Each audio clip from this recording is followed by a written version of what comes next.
What's up, you filthy casuals? Welcome to Casual Shenanigans Gaming, a podcast all about the irreverent love of gaming. I'm one of your hosts, Jeremiah, and tonight I'm joined by the best beard in the business, the evil Viking 13, Dave. It's funny, I was looking at one of his old videos the other day. It was like one of his first backyard Battlefield ones, and he had just the 5 o'clock shadow beard, even smaller than mine. It looks so weird to see him with just nothing. If you go look at the first couple podcasts where we actually did video, it's like a bunch of children sitting around. I got that except little I'm still patch. the old adult at that point. Well, relatively, we've all aged a lot, a lot more. Dave and I have just come into our own, meaning beards. That's really the change. I bet if you cut our hair back, we really wouldn't look a whole lot different than we did years ago. Although, Dave, you put on a little weight in a good way. Yeah, I think I hit, that's like sophomore year of college, I was like 118 for a while. What? My doctor was like, just drink milkshakes. He's like, just drink a bunch of milkshakes. Dave, I have never had this problem. Yeah, it wasn't great. What do you weigh now? It's like 158, I think. Where was the other 40 pounds? Beard. The shave is going back down. It's surprising. There's actually a Glock in the beard. You're if 158 now, that's still not heavy. Or I think some of it is used to my own gargantuanness. Some of it's a little bit of leg muscle too. Now that I've been running for a few years, so that's nice. We're also joined by Papa James. What's up, everybody? That silky smooth voice. Oh, yeah. Oh, ooh, that was. I'm not going to say I'm a little pregnant, but I'm not pregnant. Speaking of doctors. All right. And speaking of a little pregnant, it's Joel's birthday. Because his mom was a little pregnant 32 years ago. Oh, good save. So, if you would like to leave Joel a well-wishing of birthday magic, leave it in the comments below. Joel will be by. He will read them. He will respond. He did not agree to these things ahead of time, but if there's anything Joel likes, it's the adulation of the masses. So get in there and adulate away.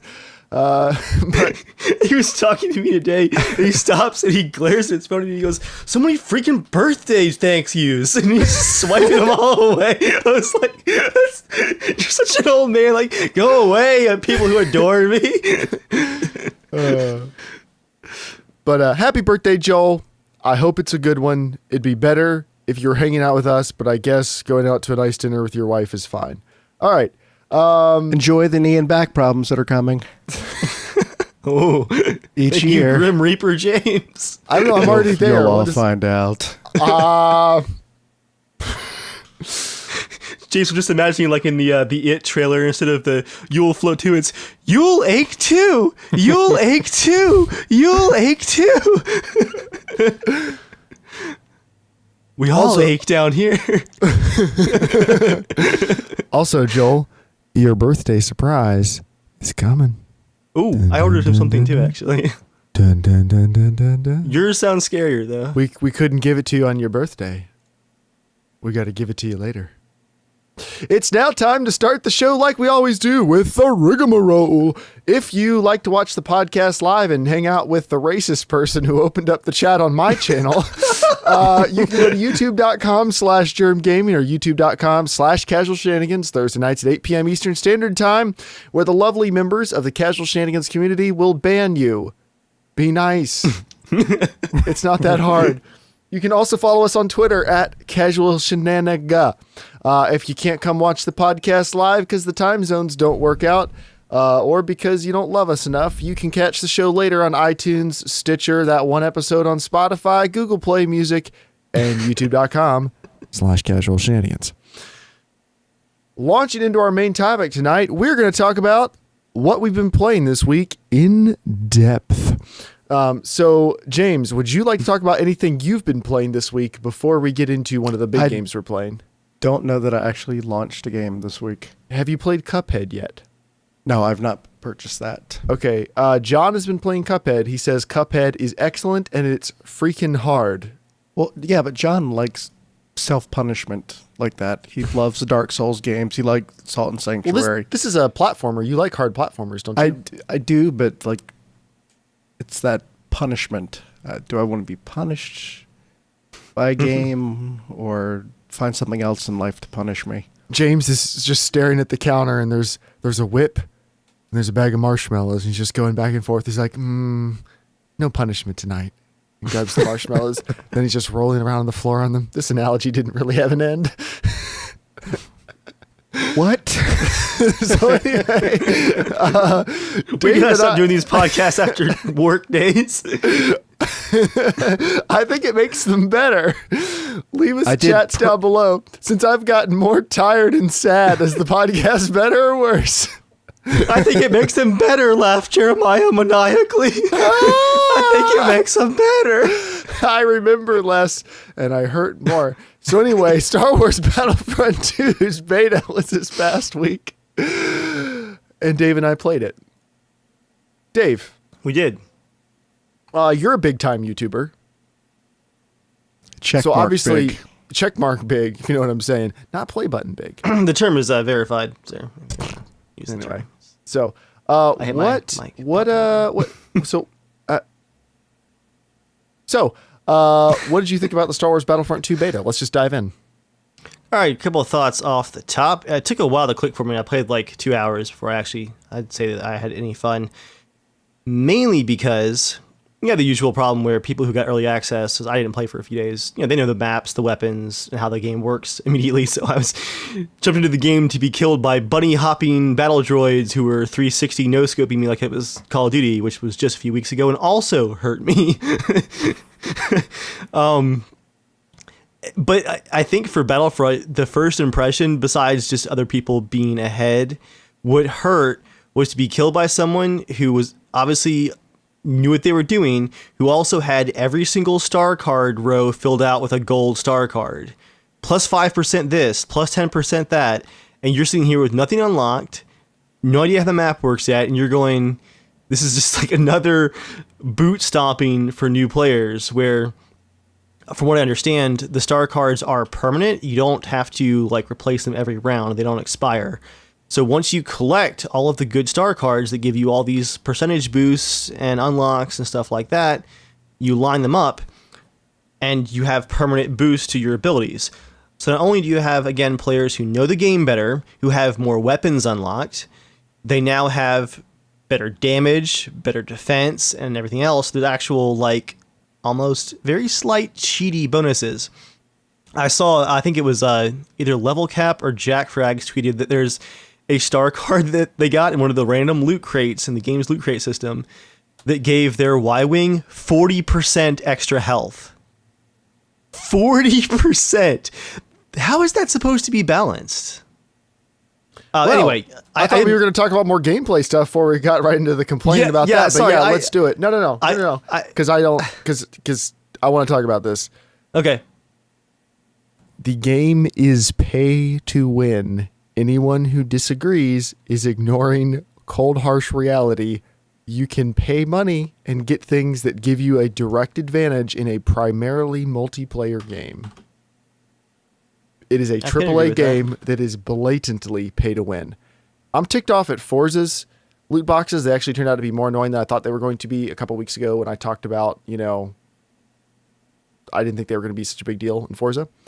Shadow of War, also I think it's dumb it has them, but the reviewers say you can just ignore them and play the game, like normal, no big deal. Pretty much every AAA game coming out this fall has loot boxes in one form or another. A lot of them, when single player, can be ignored and it's no big deal. For Battlefront 2, in my opinion, it's the worst type of loot boxes. They could have done loot boxes where it's, just the emotes and costumes and whatever else, which I think they're doing quite a bit of it. But they did that, it has all that stuff, and then it also has things that actually make the game easier for some people. Yeah. And I tried to use the system, like most loot crate systems, it's not even designed well. there's multiple different currencies, and some of them can turn into other things, and like it just doesn't make any sense.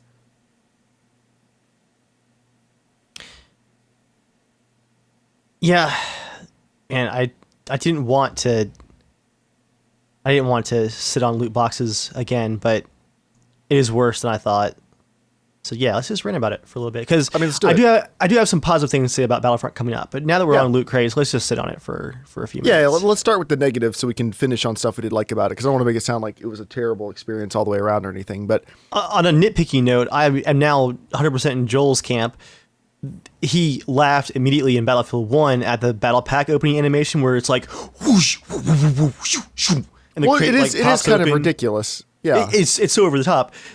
I didn't really care, but he laughed at it like out loud the first time he saw it. And I was like, yeah, that is over the top. But after seeing the one in Battlefield 1 hundreds of times now, I am very sick of it. And I was immediately sick of the one in Battlefront 2 where there's like the space loot crate and it goes vibrating. Oh, what's it gonna be? Oh, big money, big money. And then like the 3 hollow things like spin out. It's literally a 7 or 8 second animation before you can even hit the button that says, show me what's inside. It's just like, here's the UI doing its thing. Which is suspiciously similar to how slot machines work in casinos with the shiny lights and all the noises and everything to distract you from the, truth that you're dead inside. Like, I have those lights all around my apartment. But like, am I wrong? Like, would they actually need to do that stuff if, would it be as fun? Like they say it's not gambling. The ESRB said they don't consider that to be gambling. They're not going to put it on the package because you're guaranteed to get something. So it's not gambling, but they sure make it look and act a lot like gambling.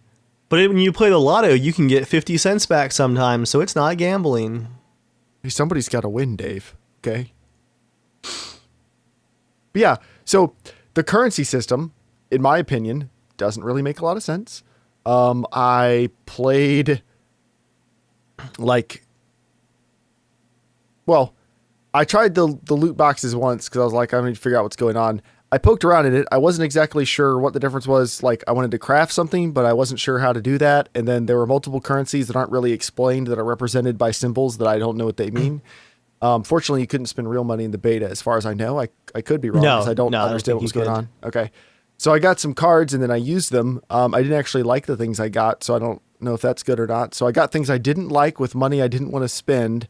And then I didn't understand what was going on, and the performance was really bad on that screen, which seems weird given that I just came from a match with 40 people running around playing Star Wars, and then it was really bad on a screen where I'm staring at a stupid box open. You mentioned the currency. Let me sit on that for a second because I sent Joel this. This is another part of the nitpicky stuff that I hate about loot crates outside of the gambling and, pay to win and all that stuff. It just feels like extra work because there's already unlocks in every game we play nowadays. Like anything multiplayer has an unlock system because a lot of players want constant progression as they're playing. I prefer to have less progression so I can just see everything in games that I'm not going to play for hundreds of hours. But sure, I can see the basic progression system. But now you have a progression system with unlocks and now star cards and virtual currencies. I just sent Joel these 2 lines from their blog about the battle packs. And I'm like, to me, it makes my eyes roll back in my head because it just sounds like work. Listen to this description. Players earn crates by completing challenges and other gameplay milestones, or by purchasing them with in-game credits or crystals, our premium currency. If you get a duplicate star card... currency? We don't have super dollars. We have the US dollar, and it's been good enough for a long time. I'm sorry. That was the tipping point. Super currency or premium currency? Is that crystals are premium currency. Ah!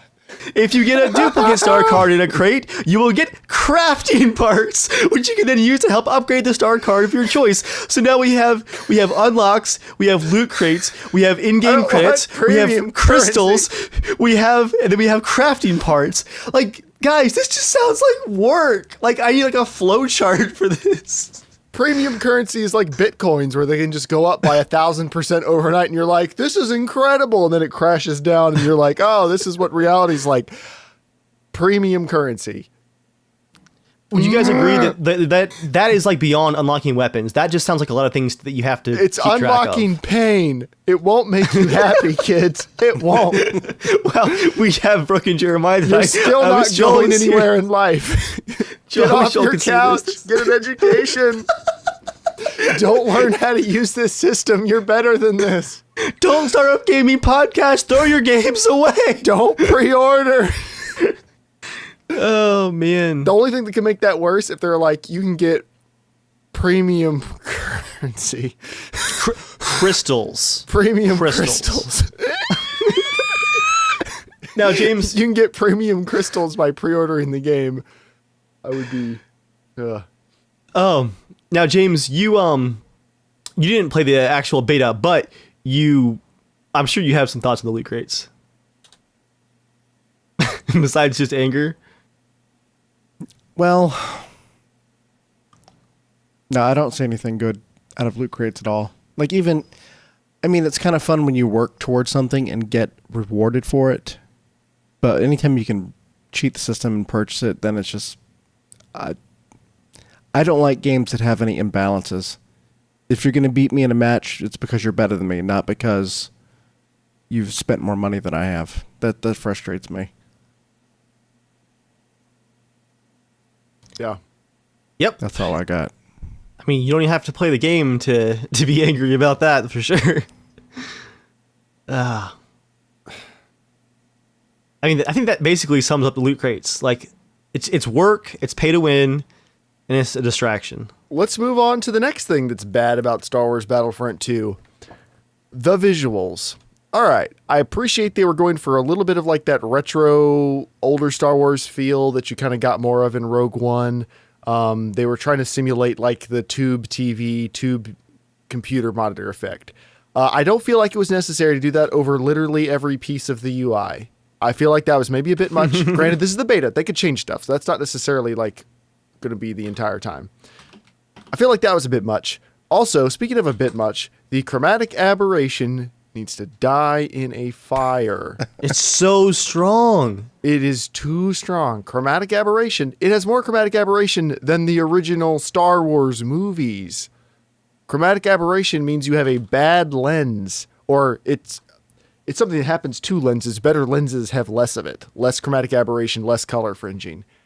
I don't mind when they add it into games as an option. Like, I can see how it could potentially be nice for certain types of cinematic games if people enjoy that thing. So I'm not saying never use it. And I know, these are artists making these games. You don't want to affect their creative vision, et cetera, et cetera.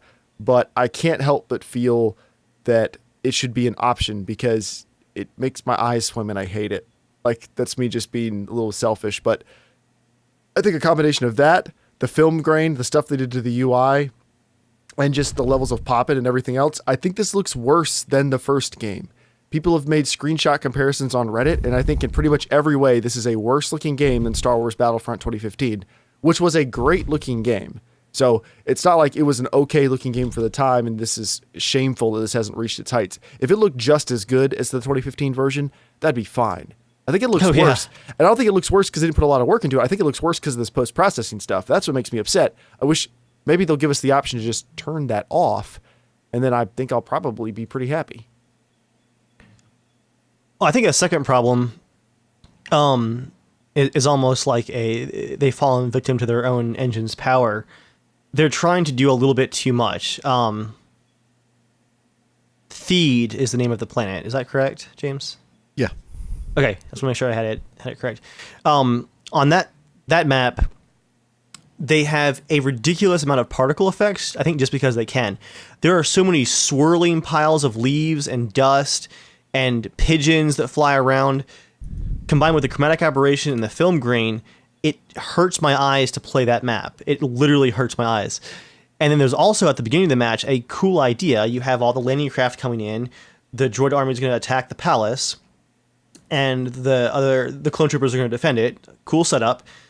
Why don't we add some, random civilians in the middle that are going to panic at the start of the fight and run away? I love that effect when I saw it at E3, but playing it on PC and seeing it a few times in a row, I realized how awful the civilians look. They're all lower polygon. There's maybe even 100 of them that panic at the beginning. but it's like you created an armament mission where you have ambient civilians and you give them 3 waypoints to run, and they run with the exact same animation in a perfectly straight line, and they all hit the waypoint and make a 40-degree angled turn to the next waypoint. It completely destroys the ambient effect of having civilians when they look like Total War sprites from like 10 years ago, all running to a waypoint. It's really distracting, actually. 10? That's even older than that. You look at like some old arcade games and like everybody's running at the same exact speed, and all the movements are all the same exact. Like 20, 30 years old. I did some actual standing around and just looking at some of the particle effects and effects on that map. And I think that they could actually improve the game's visuals by removing 50% or more of those effects, because they have good artwork, good lighting, fantastic particle effects as far as like the blasters, the smoke and stuff go. They're being covered up by all these post-processing effects and glitchy civilians and the spinning piles of leaves and stuff. It's visually overwhelming. And then you have the problem where it's a very visually overwhelming game. It becomes very hard to figure out where people are because everything on your screen is moving and blurring and jumping and fizzing and going crazy. And unlike Battlefield, you don't have a spotting system where at least like if you can't tell what's going on in the distance, you can hit Q and maybe get like a little icon over their head like, oh yeah, that's an enemy. Now everything is moving. I noticed too that if you're fighting the droids, they're the same texture color as a bunch of the buildings with a skinnier profile. With all this chromatic aberration and blur, if the droids are running around and jumping and stuff, they are impossible to track visually. Or maybe I'm just old, but I don't know. It just seems like way too much.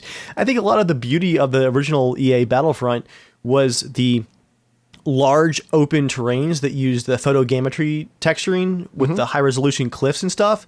Which looked gorgeous. Like, yeah, absolutely gorgeous. It was the vistas with like these little slight bits of dust just here and there, but especially on Theed, which was the largest beta map. It's so claustrophobic with so many things visually happening in so many layers that no matter how good the base artwork might be, it's completely lost in all the noise. Literally, in the case of the film grain. But okay, beyond that, let me stop harking on it for a little bit. Well, before you go positive, did you guys have any performance issues in the game? On PS4, yes. Oh, really? On PC, it ran fine. No problems. It's going to feature dynamic resolution scaling, which is pretty cool in the final version. But I was pretty much maxed out at, high 50s, 60 FPS. I didn't really tweak settings or anything. Yeah, for me, James, I played it at lunch on the work computer at just 1080p. I just did default high settings, wherever the game chose, ran great. At home, ran on Ultra 60 locked for a while, and then I unlocked it for G-Sync 90. All Ultra, ran fantastic. Wow. PS4, I don't have the Pro one, just the basic one.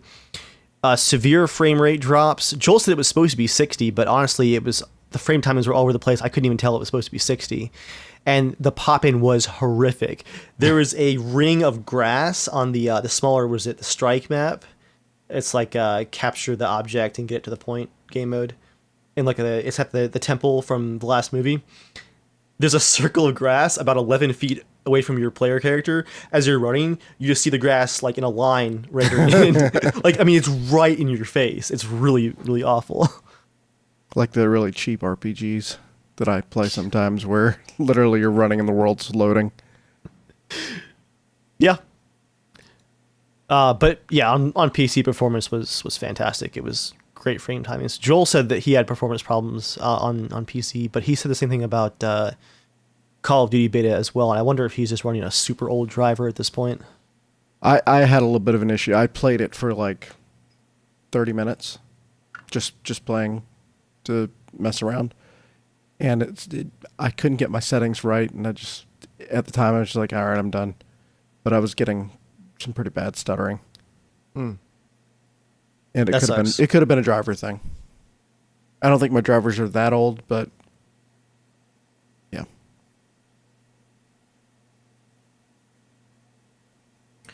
Okay, positives. Yes. I'm going to feel crappy because I'm going to make these brief because we've been talking about Battlefront for a long time now. Outside of the visuals, everything about the game is superior to the first Battlefront from EA. Well, the visuals sound- and the loot crates. Sure. Yeah, there you Okay.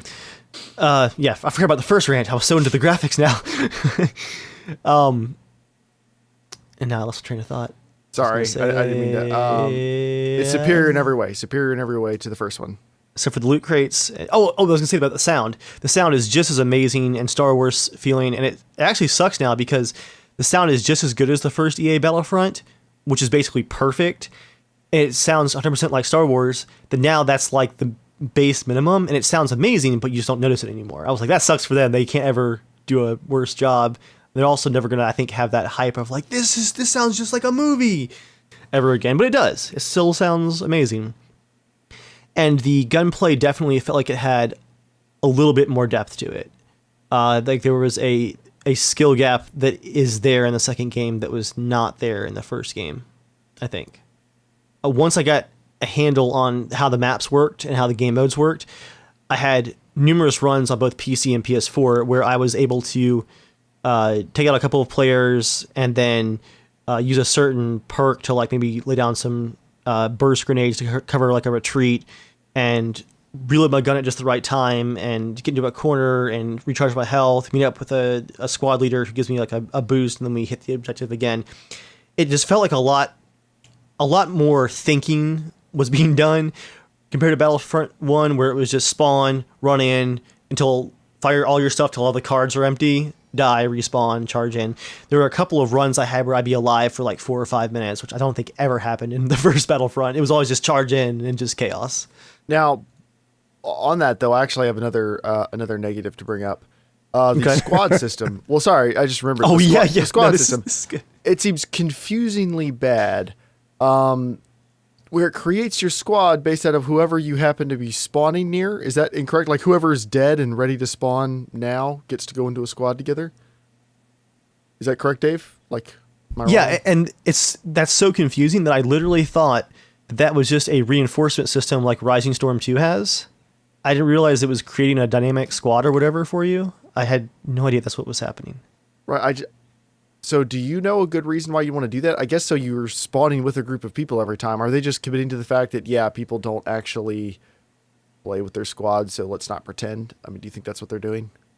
Apparently, they are saying that on launch there will be easier ways to both see your friends who like on your PS4 or whatever friends list, for example, and spawn on them along with a few randoms compared to the beta. But yeah, there's not a really definitive squad system. But I mean, again, it's not like people really use squad systems that much in games unless you're playing with actual friends of yours, you know? So I don't know if it's any huge loss, but it seems like that's bad. Yeah, because I mean, even in Battlefield 1, I play a lot just by myself, and I join a squad every time.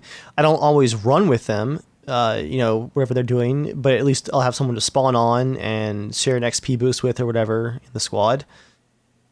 And it just seemed like not only was it an afterthought in Battlefront 2, it seemed like it wasn't even clear that a squad was happening. Like there was, again, it just seemed like a spawn screen is all it felt like to me. Pretty much. It's not really a squad. It's more like, here are the people you're spawning near. You'll never see them after this. Goodbye. Yeah.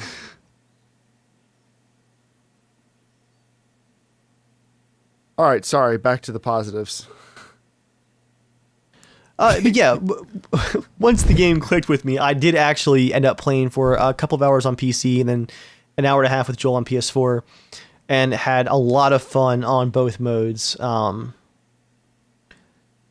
So I would say, despite some rough design issues, these aren't like the game didn't run well issues, in my opinion. Like the visuals and the matchmaking and all, everything ran great.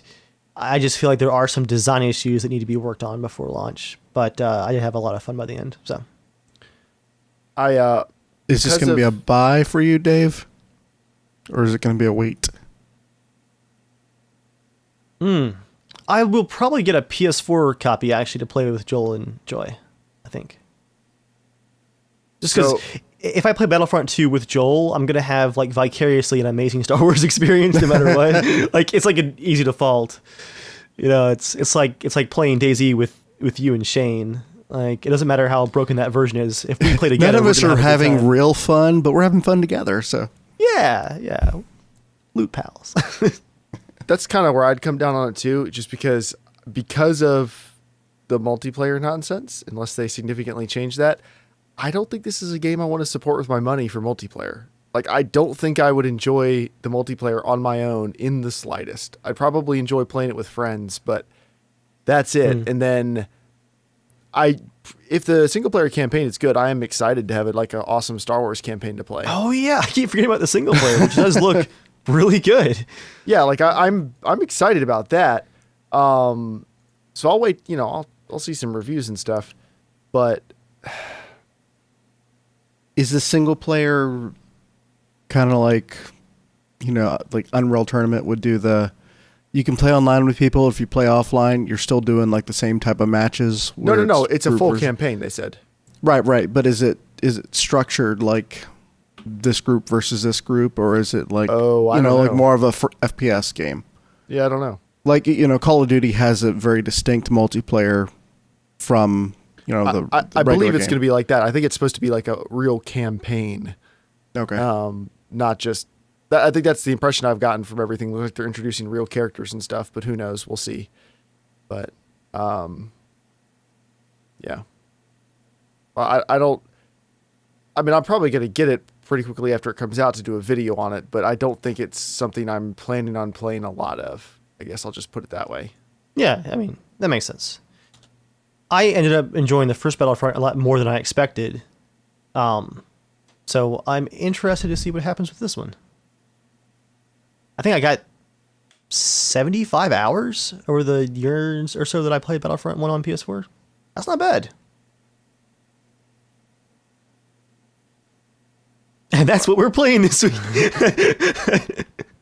Well, I've also been playing Forza 7, and the loot boxes are annoying in that, but you can ignore them, and I'm playing it as primarily a single player game, so it's annoying and stupid, and I don't like the way they're doing the mods on that either, because they've changed some of the stuff that used to be just in the game is now in the gambling system, which costs a lot of in-game currency for what you get out of it. Although I guess it's gambling. It's not gambling, but it's gambling, and maybe you can get really lucky, but I feel like I'm having a lot less fun for the amount of money it takes to get stuff than if I bought cars with that money, which is the other thing you can do in game. So, you guys ready to move on to the news? I will say that I took advantage of the Wildlands $15 price mistake, so Nice. I haven't played it yet, but it's installed already. Nice. Well, we definitely got to play that together. I just did the patch for PvP. And Nice. that was the last thing I wanted to mention for what are you playing this week, because the embargo dropped, and I can talk about the preview just briefly. Yeah. Joel and I got to play a tiny little preview of the PvP before it came out on PC today. How tiny was it? It's like 18 people.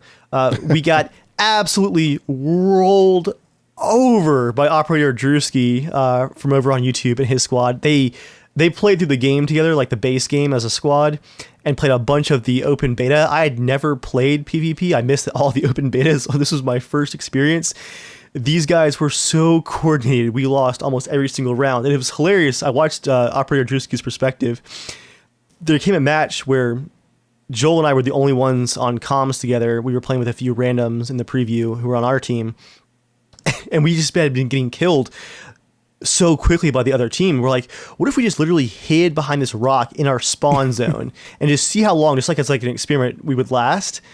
And from their perspective, the match starts and they're instantly sprinting in like a line of 4 across the map, checking, drones, scanning. All right, they might be over here, might be over here. Like the whole time we're in the far back of the map hiding.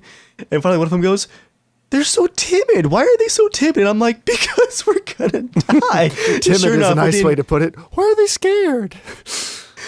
And sure enough, they're like, I think they'll be back at their spawn behind the rock.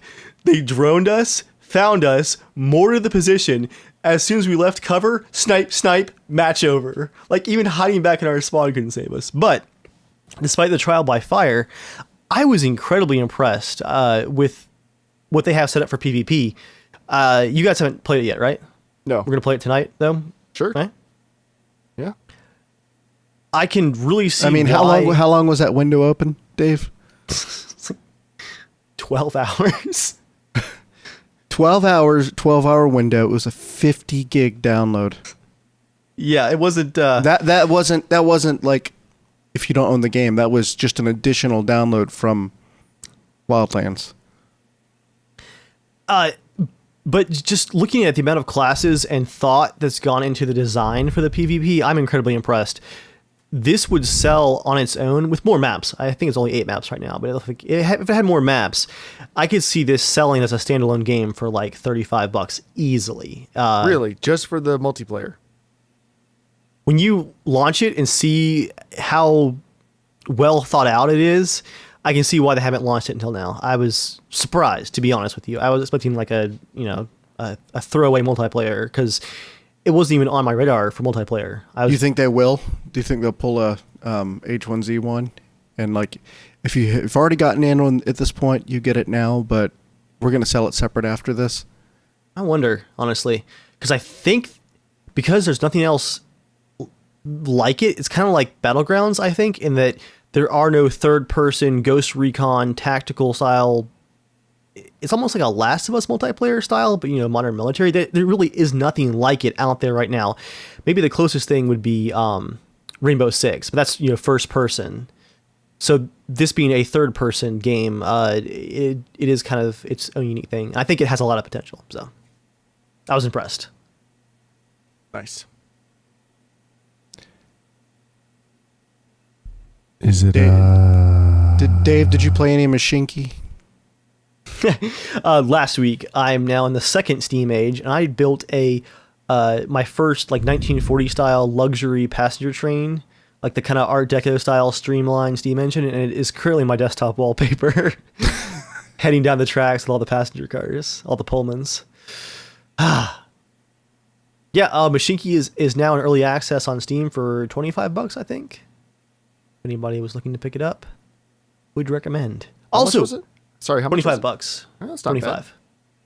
I learned what Machinki means. Okay, I'm interested because I was curious. Thanks for YouTube comment, actually.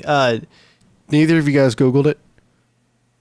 Well, it can mean a couple of things, which I think is also interesting. In Russia, Machinki means, like, the translated acrylic characters mean little cars.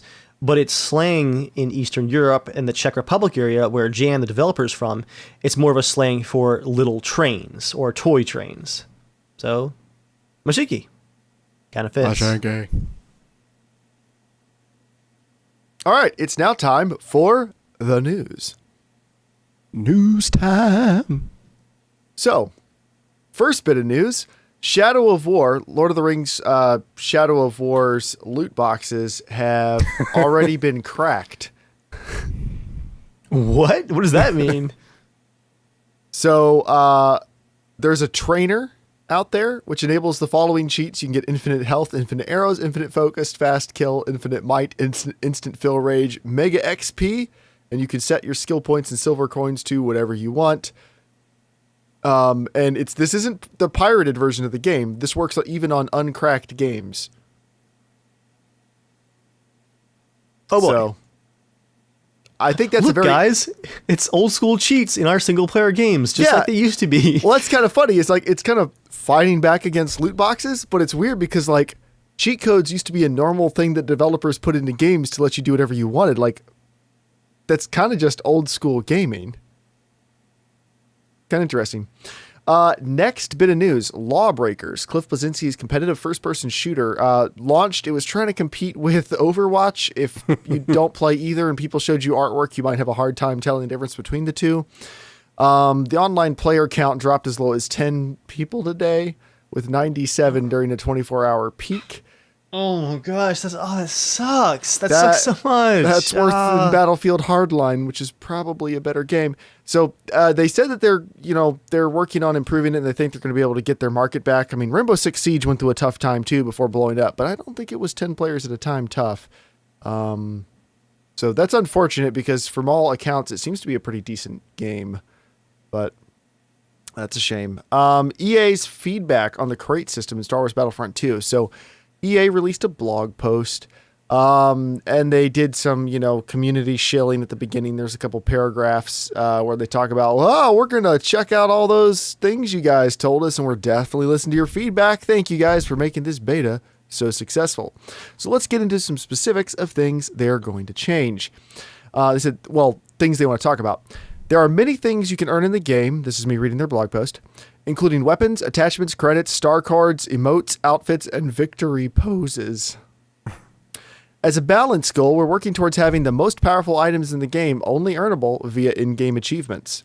Crates will include a mix of star cards, outfits, emotes, or victory poses. Players earn crates by completing challenges and other gameplay milestones, or by purchasing them with in-game credits or crystals, or premium currency. There's that paragraph again. If you get a duplicate star card into crate, you will get crafting parts, which you can then use to help upgrade the star card of your choice. And lastly, you have to earn the right to be able to upgrade star cards and unlock most weapons. You can only upgrade or unlock them if you've reached a high enough rank, which is determined by playing the game. Then they go on to say something which I think is very condescending. We have also heard some players are looking for a way to play where all players have the same set of star cards with flattened values. Some players. It sounds like some players are like, is there a version of the game we can play where it's not rigged? Can we play that version where everybody just plays the game with the guns where you shoot each other?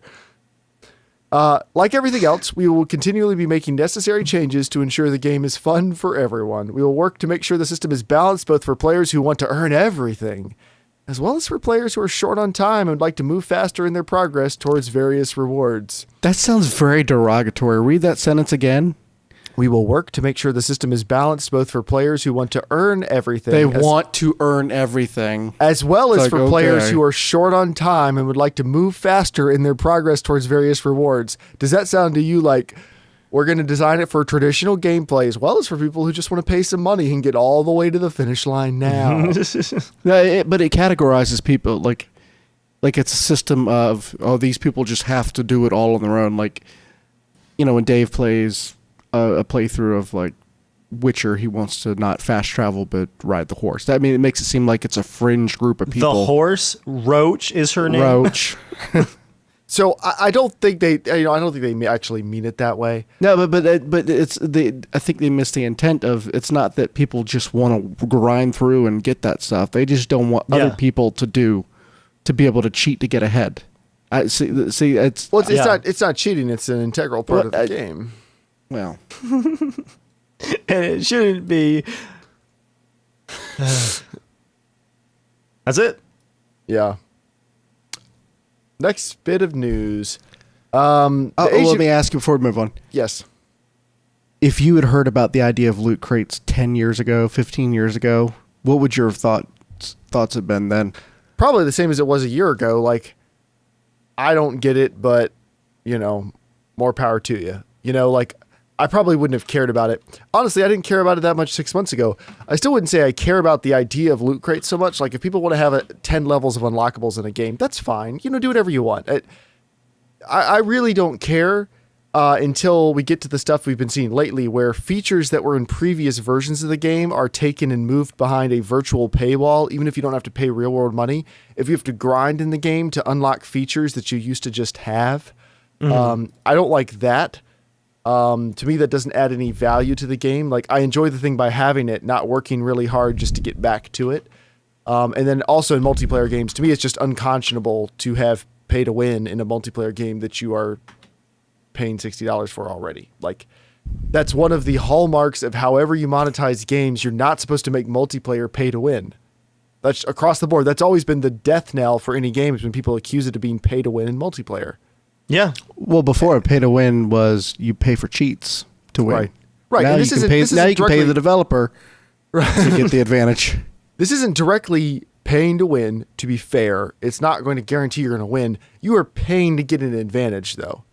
And it's the type of game, if you're not playing as a team, if people aren't functioning together, you're probably not going to win just by having these cards. Like, I don't want to overstate how it works, but you are paying to get an advantage over other people regardless of whether or not that causes your entire team to win. Like, Yeah. it's dumb. All right, last thing is Age of Empires Definitive Edition arrives October 19th. Microsoft announced earlier this year that the revamped version would be coming out. It has updated visuals, high-resolution textures, and 4K support. They've increased the population limit. They've improved the pathfinding. Thank you. New zoom levels and improved animations. So when are you going to set up the tournament versus you and your brother? The music has also been enhanced. He's in Afghanistan. So. Oh. Well, I'm sure you could take on the family name and take out a few people yourself then. I'd like to. I mean, if you guys single-handedly. Well, so Dave. I played 4 of you last time. If we'd like to get a group together. Well, that was Age of Empires 2. I got to brush up on Age of Empires 1. It's been a little while. Oh.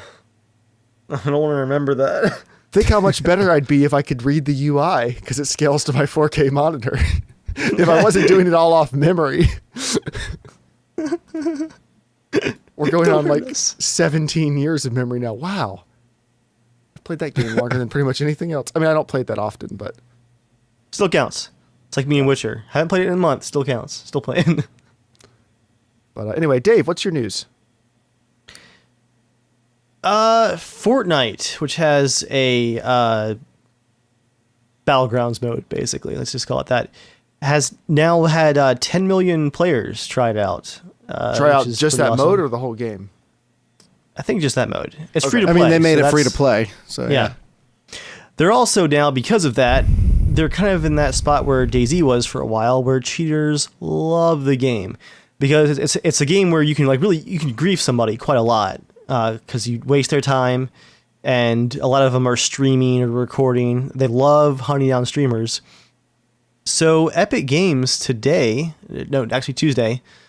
filed civil complaints against 2 associates from the website Addicted Cheats, who used that site's aimbotting services, which are subscription-based. You pay for a subscription to the cheat, to kill Twitch streamers live on camera. Cost you $5 to $15 a month, depending on which tier. And it helps you not only cheat at the game with aimbot, free loot, stuff like that, but it helps you actually track down certain players. And so people are live streaming, for the rage, basically hunting people down on purpose who are live streaming. What's really interesting is Epic Games' kind of explanation here for the lawsuit is, they say, in using cheat software to modify the game's code in this way, the defendant and other cheaters who use the cheat create unauthorized derivative works based on Fortnite in violation of the Copyright Act. And I think this is the same method that Blizzard used to shut down WoW servers that weren't official, where the terms of service aren't necessarily like you violate those and it's like a crime. That's not how that works. But because you're offering something off of their software, that's where they get you, basically. And so this cheat is obviously worthless without the game, and so they're going after the fact that they're making a plugin basically for the game, and that's actually a cheat. And I love the complete stereotype that the one quote from one of the cheaters who's in the lawsuit. He says, when asked why he stream snipes, because, and this is all misspelled, of course, because it's fun to rage and see streamers cry about how loaded they are, and then get them stomped anyways. Yeah, you Stomped. you sure stomped them good by pressing the win button. They're so mad. Oh my gosh, I can maybe see just base enjoyment of someone else's anger, but I love the superior attitude that so many of these cheaters have. Like, oh, I got you with my cheats. Like, yeah, you did. That's how they work. There's nothing to be proud of here. Like, you're spending money to win. This is the ultimate end of pay to win right here. But I just thought the lawsuit was quite interesting. I would like to see more lawsuits like that. It would be interesting. I think for a while, Bohemia Interactive was going after a couple of the prolific DayZ standalone cheat creation services. There were a few that had subscription models like that for a while. That is my news. Nice. Dave, do you have anything for your other section this week? I feel like we could use it if you have anything. Let me think about it for a minute. Come back around to it. All right, I will tease something we have coming up soon. The next time Joel's on the podcast, most likely next week, we have an interview with a real-life trash man. I wish Joel could have been on tonight so we could have done it on his birthday, because I feel like that just would have been very appropriate. But a listener wrote in. His dad is a trash man. He asked some questions that Joel sent over. His dad must be a great sport for playing along. And we're going to listen to it on the podcast soon. So, I don't know, stay tuned for that. Also, I'm going to Iceland soon, and I'm very excited. I won't be on the podcast for 2 weeks. My prediction is they decide not to do the podcast for 2 weeks because everyone can't be bothered. Kind of running low on content, Dave. Been talking for a long time. Yeah, on Dave's Positivity Corner, I think all I've got is that, and I already mentioned it, but I want to mention it again. Mashinki, the railroad strategy game, is now in early access on Steam. It's getting very positive reviews. Congratulations to Jan, who is the lone developer of the game, for the successful launch. I hope it really takes off. It's a fun little game and pretty wild. If you read his blog about how it happened, he was doing his final assignments for school, and he wrote a terrain randomization algorithm, I guess, with like vegetation population, and then just kept adding things to it after he left school, and adding things to it, adding like different rail systems and transportation and village spawns and stuff like that. And over 7 years, he built a game out of his original project, which is really, really cool. Sounds like a Bohemia engine. Just kidding. More frames than Arma, though, despite the amount of trains.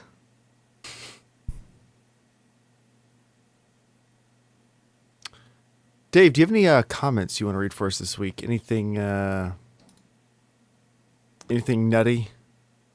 We got a good one in the chat, but it's gone now. Oh. Question is, I got a good one here, 2 good ones. But do I want to roll with the slur or not is the question.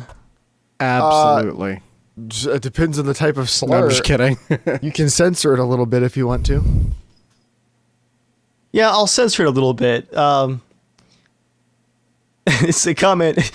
I just love the dichotomy of this comment where it's like appreciation, but also this gut stab. Comment on Sanctuary Hills, the latest huge Fallout build that I spent like 160 plus hours on. And he says, I mean, it's really cool, but you're still a homo for spending so much time and effort on a game. It's like, this is a really cool project here, but yay. Classic YouTube. That's my comment of the week. It's okay, Dave. We do it for the love of the fans. Die in a hole. My grandmother can make a better Fallout settlement than this, and she's dead. I hate my life. That one did make me grin a little bit because that's the one that, although that video series for the new Sanctuary rebuild is what pushed me to, in August, September, it was like 6,000 subs in a month and over 100,000. Like, that's what did it. It was that project. So I'm like, I feel like, besides the fact that I'm very proud of that, overall build itself, and the fact that I got 4 videos out of it, I think the fact that it puts me past 100,000, that was worth putting the extra effort in because I'm very happy with it, and I hit the goalpost with it. So You hit the goalposts? yeah, That usually means you don't make it in. well, Hitting the goalpost is bad. You make it through the goalpost. You don't understand, James. So much effort went into the build. I couldn't quite make it through the goalpost, so I hit it, grabbed on, and like rolled over into it. Have you ever seen sports? I will have you know, I am very familiar with how a sports ball works. I'm not sure why I would be going through the goalpost, but something's gone horribly wrong. But also, that's a pretty impressive jump. I grabbed it and someone kicked me through the goalposts. Oh, man. There have been some Joelisms with some sporting related stuff recently. Should we end on that, Jeremiah? A Joelism from the recent pile? Yeah, let's hear it. Also, I think it's definitely getting to that point where it's time for a new build. I don't know if you guys can see the reflection on the Witcher poster, but I'm recording my audio feed, Skype, got a bunch of stuff open, recording DxTory. My CPU overall is at about 60%. So it's not maxed out, but it's time to get a new one? There's the 4 most important cores are slammed pretty bad is the problem. I made it, it's going to be 4 years, though, on the last motherboard RAM CPU combo. That's pretty good. Yeah, it's pretty awesome. But, like, I'm trying to get a Google Doc open. I have a few windows of the stream open with all my usual tabs. And when I first clicked over to the Google Drive tab, even though Chrome is like a separate instance for each tab, it was completely white and didn't show anything for a few seconds before it popped in. Like, Windows is having a hard time rendering. Come on. Come on. Actually, that tab, I can't even close it. That tab stopped responding. Oh, they've all stopped responding. Stand by, restart in Chrome. This will be worth it for that Joelism, guys. We need to have a sports trivia night. Do we? Like, who's the best of the worst? But none of us are good. James, you probably know more sports than the rest of us. That's the fun of it, is that none of us Will it have be fun really... for anyone, or just the people who know sports will be listening to us going, why, you idiots? I mean, that's fun to me.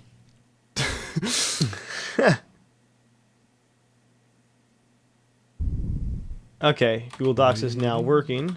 Just waiting. Also, I just realized that Joelisms is misspelled in the Google Doc title. I mean, that's not a real word. Wait, Dave, what is the phrase I came up with? A parachutidox. Yes, okay. So I tried to remember that earlier today, and I couldn't remember it. Never mind. All right, keep going. What's the Joelism? Hold on. Wait, say that again? Parachute what? Like a parachute and a paradox. A thing you think is going to save you, but turns out to be a paradox. You had to be there, and it probably wasn't great then either, but it was amusing at the time. I still like my words, premature articulations. That's so good. There's 2 really, really good ones here. Let's go with number 245, Joelisms. Oh, and again, the misspelling, Joelisms is spelled with an apostrophe, so it's the possessive form. Like, this document belongs to the Joelism instead of just plural. The doc is misspelled. All right. 245. Mayonnaise is like a slip and slide for burgers. Man, what? Does it mean like it slips and slides down your throat? I imagine for Joel, it's like it slips out of your hands because it's so messy. I'm sure that's what that was about. Mayonnaise is like a slip and slide. Maybe the burger slides out of the bun because mayonnaise. There you go. Yeah. All right. Well, 246. I gotta pronounce this very carefully because Joel mispronounced it so carefully, and it's gotta be just right. 246. Ain't no bout a doubt it. Again, that it was ain't no bout a doubt it. Ain't no bout a doubt it. Like, it's actually hard to get that sentence out. Oh man, and those are our Joelisms of the week. All right. Well, thank you everybody for coming out and being a part of the show this week. As always, you can write into casualshenanigans@gmail.com to be a part of the show, or you can leave a lovely comment on one of the YouTube videos and maybe we'll read it out on a future show. If you listen to us on iTunes, leave us a rating or a review or whatever, because apparently those help us out. I don't know. I've never really seen any dip or spike in the numbers, but it's nice to have. The podcast has been going for almost 5 years now, so I I doubt it's going to make much of a difference if we get a sudden spike in iTunes reviews, but thank you to everybody who listens to the show, who comes out to the streams either on my channel or the Casual Shenanigans channel. It's always fun to hang out with most of you guys in chat, except the racist idiot we banned at the beginning. I hope he never comes back. Please unsubscribe. But thank you everybody for coming out, being part of the show. Till next time, stay casual.